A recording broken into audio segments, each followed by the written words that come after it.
Welcome to Business Legal Lifecycle TV, the live TV show all about the legal aspects of your business to help educate you on complex legal terms in an easy to understand manner, to help understand why you need to do certain things in your business from a legal point of view, and to help you develop a plan for the future. Our mission at Business Legal Lifecycle is to help empower all small to medium-sized businesses around the world to get access to legal advice so that they can help build their communities and make the world a better place. Did you know that any business owner is on average 7 months away from losing everything? That is the average time it takes from a successful business to fold when an aspect of their business is not set up correctly. Have you ever wanted to get legal advice but didn't understand what was going on? Do you feel like there is a divide between lawyers and their clients? Then this TV show is for you. It is all about empowering you and your business with the knowledge and tools to ensure that this doesn't happen to you. Business Legal Lifecycle TV delivers a twice-weekly show focusing on the legal aspects of your business. At lunchtime on Mondays, we present Fast Fix Monday, a quick 5 to 10 minute show that will give you some actionable steps to consider for the week for your business. And at lunchtime on Wednesdays, we present our in-depth show of between 30 minutes and an hour, where we go through complicated legal aspects of your business in a simple to understand, plain English manner. And whether that is through educational pieces or interviews with experts in their fields.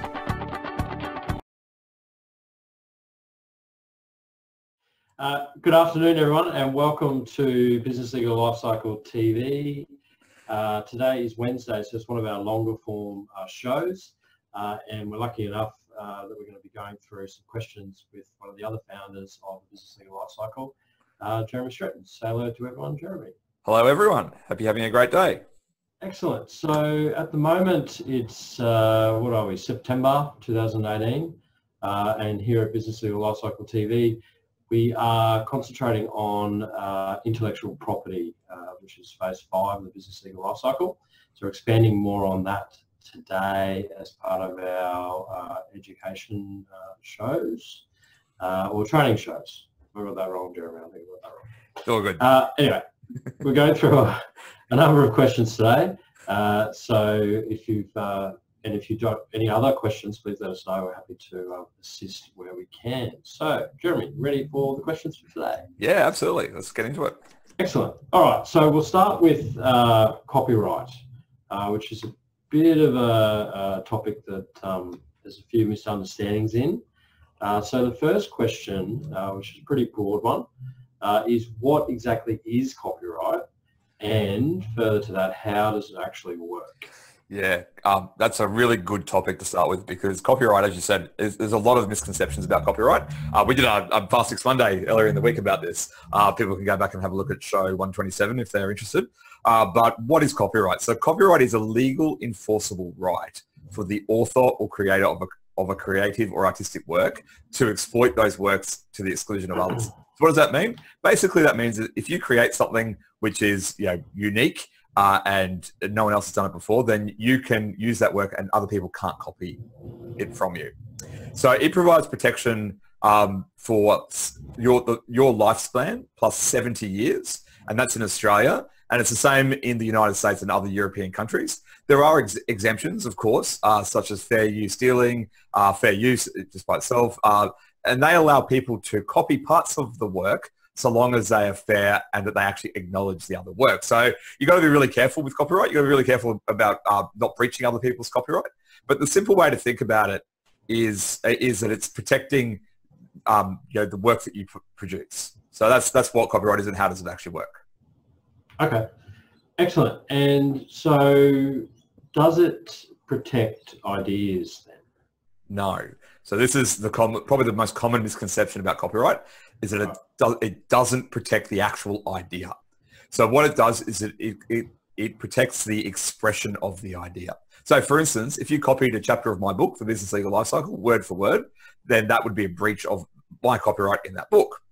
If you took the ideas that are in the book and wrote another article or piece about using those same concepts, well, I can't really stop you from doing that so long as it's not substantially similar to mine. And the reason for that is that it's very hard to protect and to stop people from using your ideas. So if you're creating any other works, for instance, books, website articles, or something similar, then you need to make sure that you are not inadvertently copying someone else's work. You can get their permission and provide acknowledgement, but you've got to be really careful with that, because in this age where there are, I think I heard the other day, there's something like 7 hours of content going up on YouTube every second or every minute or something, and there's just web pages being created left, right and center. You need to be really careful about what actual information that you create. So if you're unsure about whether certain works constitute copyright, or you think they might be infringing on someone else's copyright, then you really need to speak to your lawyer who knows their stuff about this, about copyright and intellectual property. Yeah, absolutely. Definitely seek the advice and don't jump in, particularly if you're thinking that you might be using someone else's work. Absolutely. Yeah. All right. So talking about infringing copyright, the next question I wanted to ask you was about how copyright, so you've got the copyright on your artistic works, whatever it is. Yep. How can it be infringed? Yeah, so the law says that the infringement of copyright is simply the use of a substantial part of the copyrighted works without the consent of the person that owns the copyright. It can be inadvertent, but it usually is not. So it could be as simple as playing music in a cafe or posting something on the internet without the consent of the person who created that content. So as I said before, this is really important in the age of big data and big content. In 2015, there's 211 million pieces of information created every minute on the internet. That's just huge about the amount of data that's being produced. And as that increases, and that will increase exponentially over the years, you need to be really careful that you're not infringing the copyright. You can do it. You can use it for different purposes. The categories of fair dealing that I kind of mentioned before, you can use it for research or study. Again, you've got to properly cite these people. You don't want to be accused of plagiarism. Criticism or review, parody or satire, reporting the news, or if you're providing professional advice as a lawyer, attorney, something in the intellectual space. So copyright infringement, it's pretty easy to do. It's probably more common than a lot of people would like to think it is, but you've got to be really careful. And if you think that you're breaching anyone's copyright, that you get some advice before you go ahead and do anything with it. Yeah, absolutely. Good advice. All right, that's the questions I had about copyright. There's nothing else you think that you need to add there? No, I think that's all good. That covers it. I agree. All righty. Next topic is in the intellectual property space still as well, obviously, is trademarks. That's another term that gets bandied around all over the place. But the first question is, what is a registered trademark? Yeah, so there's a big distinction here. Every business will have a trademark for what they do in their business. So they'll have the trademark is basically what is used to identify that business and makes it unique from everyone else around them. If you're running a business and your trademark is completely unique, then you'll be able to register that trademark for your business. So in Australia, the federal government has a department known as IP Australia. And it governs the registration and maintains the register of trademarks. So you can also register trademarks, I should say, in other countries. And there's various treaties that let you do that, or you can do it directly if you're that way inclined. But registration gives you protection of your trademark for a period of 10 years, and that can be extended. So you just got to understand that a registered trademark actually gives you the protection. An unregistered trademark, you can still try using it, but you don't have the protection from other people using something similar. Yeah, okay. So register definitely where you can. And so what exactly should you be protecting in terms of registered trademark? Yeah, so where possible, you should register the trademark over the words and the name of your business or your product rather than the symbol or logo.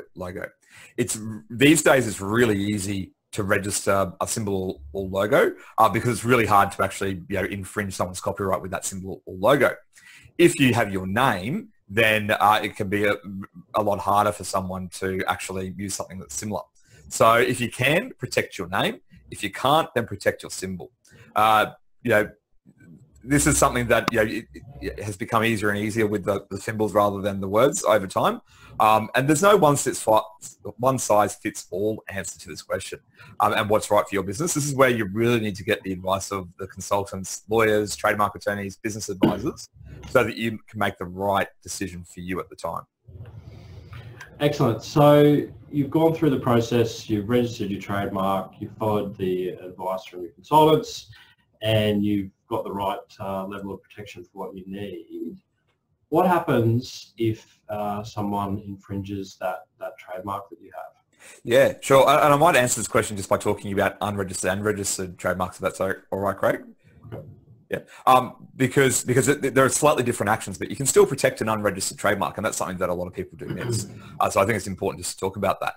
So whether it's registered or not, you can actually protect it if the trademark that someone else is using is deceptively similar to the text. So it's a lot easier with a registered trademark, because if you've got a registered trademark, you've got the protection. There's no question about it. IP Australia have registered it. You own that trademark for 10 years, so you can stop people from using that. So think about your McDonald's, your KFCs. People can't use that trademark. However, for an unregistered trademark, the law has developed to protect unregistered trademarks, and that's known as passing off. So as the name suggests, this gives an owner of an unregistered trademark protection if it can be shown that the other business is using their trademark and basically passing off their business as the same one. That, you can imagine, when you go to a court, is more problematic. It takes a lot longer, and it can be a lot more of a complicated process. So if you have a registered trademark, that's way, way better to make sure that you can actually enforce your rights and you don't have any of those problems. If you've got this basic understanding of your rights and obligations in relation to your trademark, then that'll empower you to make the right decisions. There are many, many brands and businesses that have competing interests in their names and their trademarks. So you need to be aware of that. A simple Google search will tell you these things now, and you can really find other businesses really easily that might be similar to your own. So that's trademarks. I think, it's really important to understand the difference between a registered and unregistered trademark. You can still protect an unregistered trademark, but you are so much better off if you have a registered trademark. Yeah, absolutely. So if you've got an unregistered one, someone is using whatever it might be, then it's a lot harder. You've got to go through the process with the passing off. Yep. But either way, seek the advice before you start sending out letters, I think, about infringing intellectual property. So, all right, so that's it for trademarks. Moving on to the next topic I wanted to talk to you about, Jeremy, is license agreements. So, it's a topic that I think there's a bit of misunderstanding about, something that gets thrown around all the time about license agreements and, franchises and however it's going to operate. So what exactly are license agreements when we're talking about intellectual property? Yeah, so the simplest way is to think of them as agreements that allow the owner of intellectual property to allow another entity to use that intellectual property, usually for a fee. So that they usually pay a fee, and that gives them a license to actually use that. So when I say intellectual property, I'm talking about copyright material, which we talked about earlier, trademarks, or patents. So they're not really that complicated. They are agreements that they're pretty standard, but you just need to make sure that they're right, because if you get them wrong and they're not set up for your personal circumstances, then that can cause a lot of issues for you. In phase 5, we're talking about these in terms of intellectual property, but I'd like to give a word of caution. So in phase 7, we talk about scaling, we talk about expansion of your business. And there's a temptation to use license agreements to license your intellectual property to third parties to try and get around the rules of franchising. If you do that, then this is a really dangerous idea. So we'll discuss that more when we talk about phase 7, but that's a really important thing to understand. Don't use it to get around a franchise, but you can use it if you want to license your intellectual property for a fee. Absolutely. Good advice. Read the franchise agreement, something that seems easy to try to get around, and then you mess that up and you've got all sorts of problems with the franchising code of conduct coming back to bite you. So get the advice about that before you do that. So absolutely. Yep. The next question, still on license agreements, is how can you use the license agreement from an asset protection point of view? Yeah. Great question, Craig. And that's something that people need to really understand, that if you've got valuable intellectual property, then you need to make sure that you set up the right structures for your business.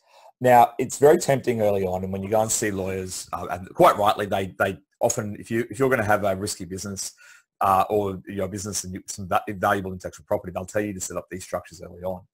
But what we've found is that setting up asset protection structures is very costly, and a lot of people don't want to spend that money early on. They want to make sure that they get their business right first. So you need to, basically what we're talking about here is having a company or an entity, say a trust, that owns your intellectual property and then licenses the use of that intellectual property to your trading company.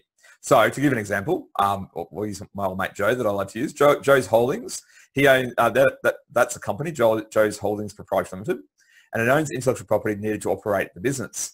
So this includes a bunch of intellectual property, including the name of the business, Joe's Metals, and a patent system for the operation of that business. So it's a patent to do something in the business. It licenses the use of that property, intellectual property, to Joe's Trading for a commercial fee, and that allows Joe's Trading Proprietary Limited to actually trade the business using the intellectual property that Joe's Holdings Proprietary Limited uses. So this means that if something goes wrong with the trading entity, and say gets sued or for some other reason it needs to stop trading, then Joe, and it goes into liquidation, then Joe does not lose his intellectual property, and he can then license the use of that intellectual property to another third party and continue to receive his income. So you can use them as asset protection. That can be very useful.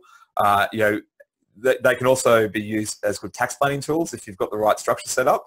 So these are things that you really need to, you shouldn't set them up yourself. You certainly should not get barbecue advice from your friends and family, because everyone's situation is different. So if you're interested in that, if you think you've got valuable intellectual property and you think that your trading entity is at risk and you really want to protect that intellectual property, then go and talk to your lawyer, talk to your accountant, and make sure that you get that protected properly so that you can protect your business going forward. Yeah, absolutely. Excellent advice. Don't take the barbecue advice. Barbecues are great, but talk about the footy and observations about the next cricket game rather than the protecting the intellectual property of your business. So, all right. All baseball if you're in America. Oh, yeah, well, whatever. That's right.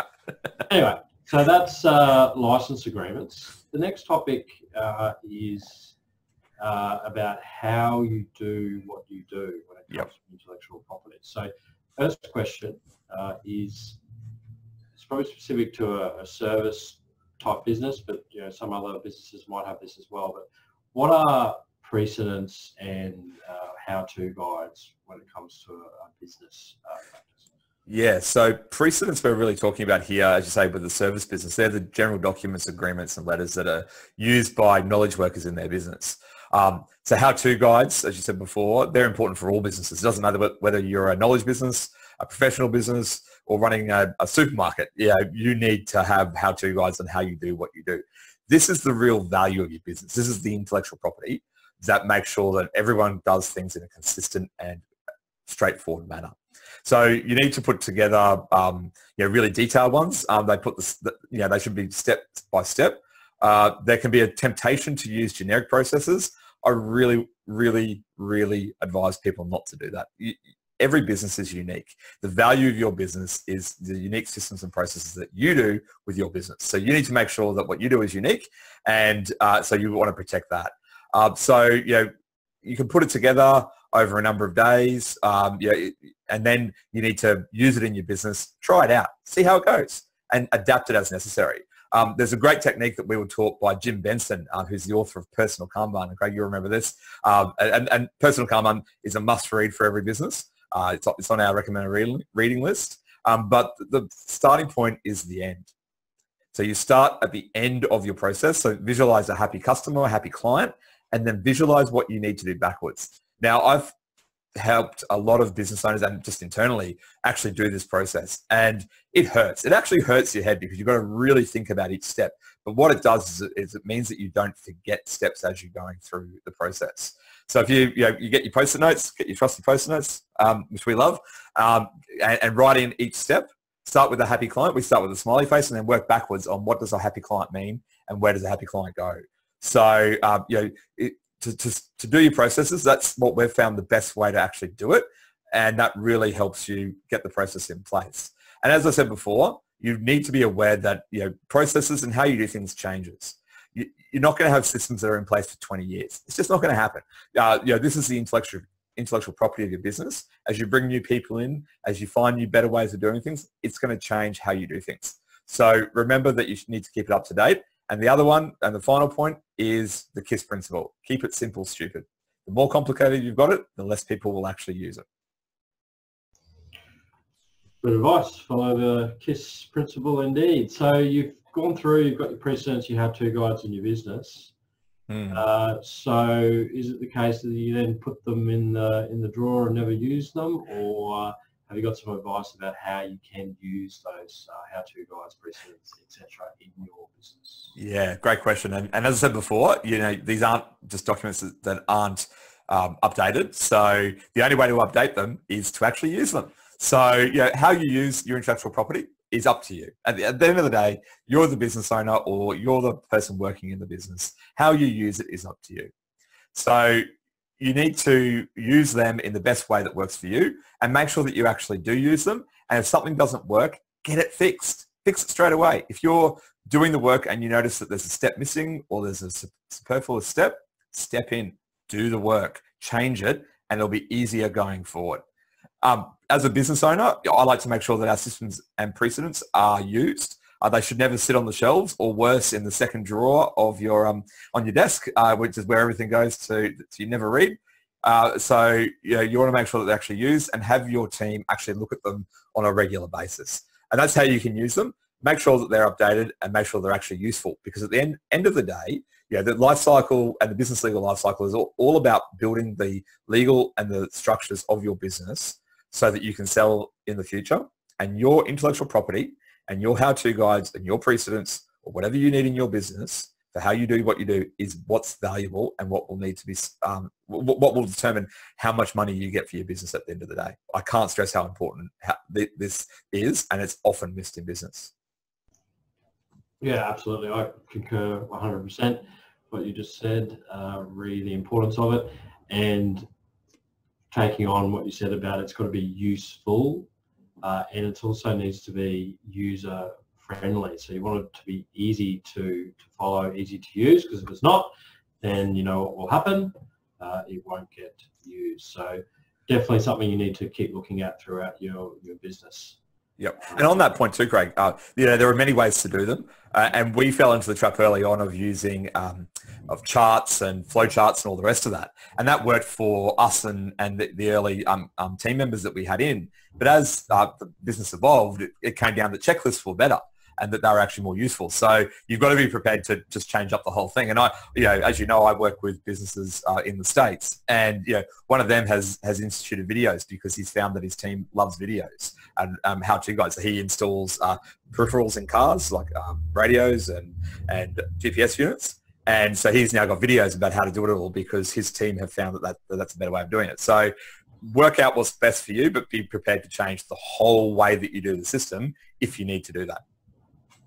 Yeah, absolutely. All right, moving on to the next topic. So this is about, you've got all your intellectual property, you've, your trademarks, and your mainly the precedents and how-to guides, I guess, this question is targeted towards, or any other information in your business. So obviously you want to keep all that confidential and not share it with all the sundries. So there's an agreement, a confidentiality agreement that I'm guessing would apply in this context. So can you explain what is a confidentiality agreement? Yeah, sure. And confidentiality agreements are another part of intellectual property that is just commonly misunderstood by just lawyers and everyone, not just people in business. So a confidentiality agreement is an agreement that protects the confidential information of your business. Sounds pretty simple. So the term confidential information, though, there's no strict legal definition of what it actually means and what will actually apply as confidential information in your business. So it's going to be unique to every business and every circumstance. But I should say, and using the but, it generally looks at what information is out there in the marketplace and compared to what information you have in your business, and actually protects that. So you use these agreements to protect different parts, and I'll go through that in a bit. But the types of agreements, can be used to actually protect that confidential information, and you can actually prevent people from actually using that information somewhere else. So there are, a word of warning here. There are a lot of generic confidential information agreements that you can find on the internet. Usually these agreements are great as a starting point. However, you need to make sure that what you're actually using will actually protect you. All too often, Craig, you would see this too. We have clients come and see us who have got a confidentiality agreement which isn't binding because guess what? It was drafted in the States, in the United States, United Kingdom, or in European laws and refers to their legislation. Or worse, says that if there's a dispute, the client has to go to a UK court or a London court or something, and it becomes very hard to actually protect that and cost prohibitive to protect. So if you're going to use the confidentiality agreement, make sure that you actually get the right advice and get someone. If you do use a generic one, get a lawyer to check it over and read it yourself. And if you see law from a country that isn't your country, it should be pretty obvious. Don't use it. Go and use someone else's agreement. Yeah, good advice, absolutely, for a number of things. Copy and paste from the internet is not always the way to go.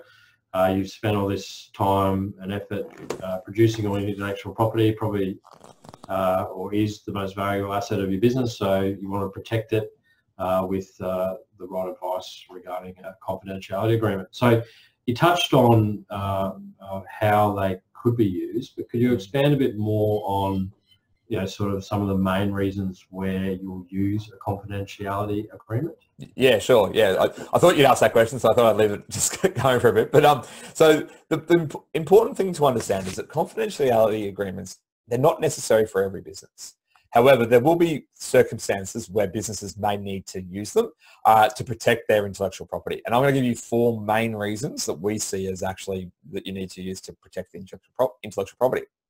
So if you're dealing with information relating to a certain part of your intellectual property, so for example, say if you're selling property or you're selling a certain asset, then there might be information about with real property tenants or other commercially sensitive information that you want to use and protect, and you don't want other people to use. So that's the first situation. If you're selling a business, this is probably the main area that I see them being used for, and actually being used and actually enforceable. And that's if you've got a prospective buyer entering into a conditional contract, so it might be subject to finance, might be subject to due diligence, then you want to protect your intellectual property from them coming in and stealing it because you may not know this person. So business sales, very important. If you're selling a business and you have a prospective buyer come into your business, then you want to protect your intellectual property. Things like client lists, processes, all that kind of information can be really important to protect. Information that is not in the public domain is the third one. So this is if you've got confidential information which is not in the public domain, then these agreements become very crucial.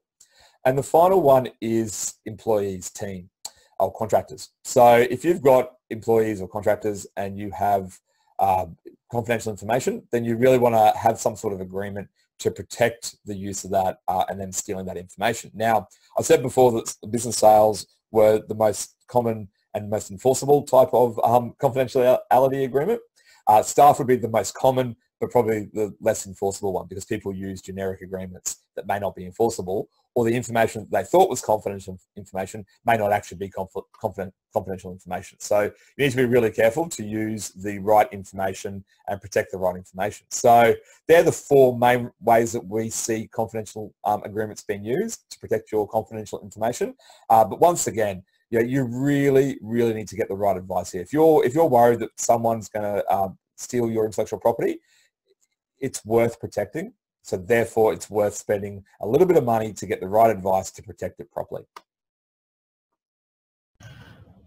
Excellent. All right, great advice. Always a great training show that we have here at Business Legal Lifecycle TV. Thank you, Jeremy, for your expert advice. Just to wrap things up before we go, they're all the questions I had that I wanted to cover today. But is there anything else that you wanted to add that wasn't covered that's important for our viewers and listeners?